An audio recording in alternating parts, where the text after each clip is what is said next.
Hello and midweek greetings from Radically Rational and RadicallyRational.com. How about we do some Wednesday sports and news, starting with sports. Pitchers and catchers report. That is music to the ears of baseball fans as spring training camps get underway in Arizona and Florida. And the tune this year is trying to get the players to be able to dance to the new rules. I'm okay with some of them, I'm less okay with others. All right, we got a pitch clock now. Pitchers have 15 seconds between pitches if nobody's on base and 20 if somebody is. Okay, I mean, I just speed up the game, whatever. I've never been offended by the length of a baseball game, particularly if I'm actually at the ballpark, but okay, that's not a bad thing.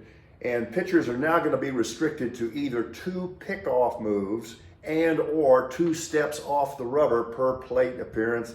Again, no problem there.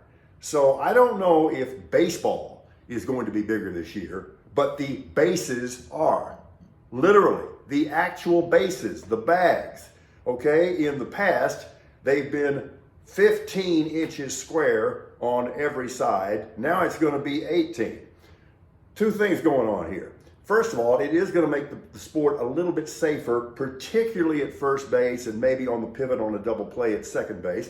Okay, I'm for that. But keep this in mind, this may sound like a small difference, but it's not. Because the bases are bigger, the base paths between first and second and third are now going to be 4 inches shorter, which means there's more opportunity to steal bases. And if you think that doesn't matter, take a look at these replays. Sometimes 4 inches is more than the margin of being safe or out. So interesting, I think. So that's not entirely a cheesy innovation, even though these larger bases, one manager, Alex Cora of the Red Sox, say they look like pizza boxes.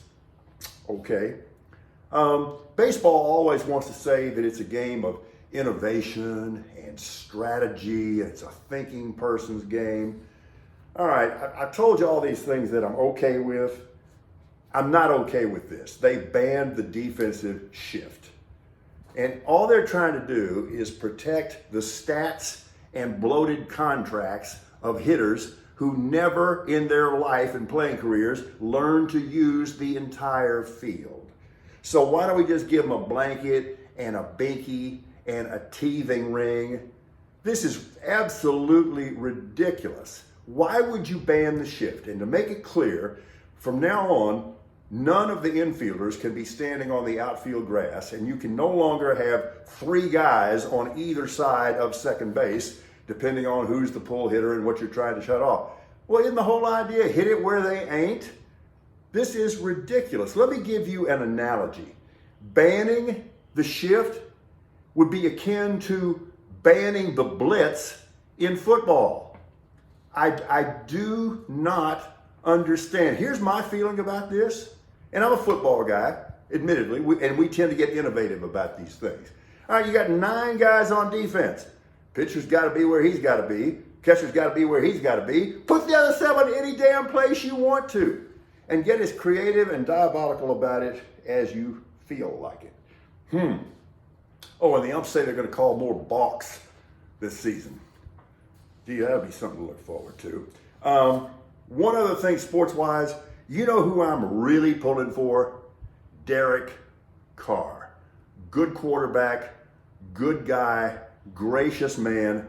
I hope that he has the last laugh, although he is so gracious that he wouldn't be interested in having the last laugh. Good on you, Derek Carr, for sure. All right, now the other stuff.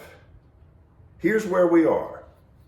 We now have students who have done their second tour of duty in the obligatory American school mass shootings. Let that set in. Would that not be the definition of double jeopardy? And here's our reaction. We've got clown politicians strutting around wearing AR-15 lapel pins, just torturing these families. And why? Because they think this is somehow patriotic? I don't think so. Here's the thing, I hate to say this because Coach is a man of peace. I'd probably have to pop that guy in the mouth. You'd forgive me, wouldn't you? I hope. We've lost our way, folks, and nobody has dropped a trail of breadcrumbs to help us find our way home. The other thing is, you really got to admire Nikki Haley's convictions, because whatever the subject, whatever the content, whatever the issue, Nikki Haley feels very strongly both ways. And then there's Pence. Okay, what clown car? First, he refuses to testify in front of the Jan 6 committee because he said that he had executive privilege immunity in his role as vice president. Yeah, whatever. But now that he's been subpoenaed by the special counsel, Jack Smith, he says, no, see, as vice president, I'm also president of the Senate, okay? So I'm also in Congress, technically. And so I am protected by the speech and debate clause that sometimes immunizes congressmen. Dude, that's double dipping. Okay, you can't have it both ways. We have distinct, separate 3 branches of government, and you cannot occupy 2 of them simultaneously. That is lamer than lame. And I wonder who Johnny Quest is trying to make happy, or who's he's afraid of. And the answer would be Trump and Trumpsters. And my final thought of the morning, I can't wait for this because this is now inevitable. There is going to be an inevitable on-camera throwdown between CNN anchors Don Lemon and Caitlin Collins, and that one will be the easiest fight in history to handicap because Caitlin will kick his ass. There will be blood, roll tide. We're radically rational.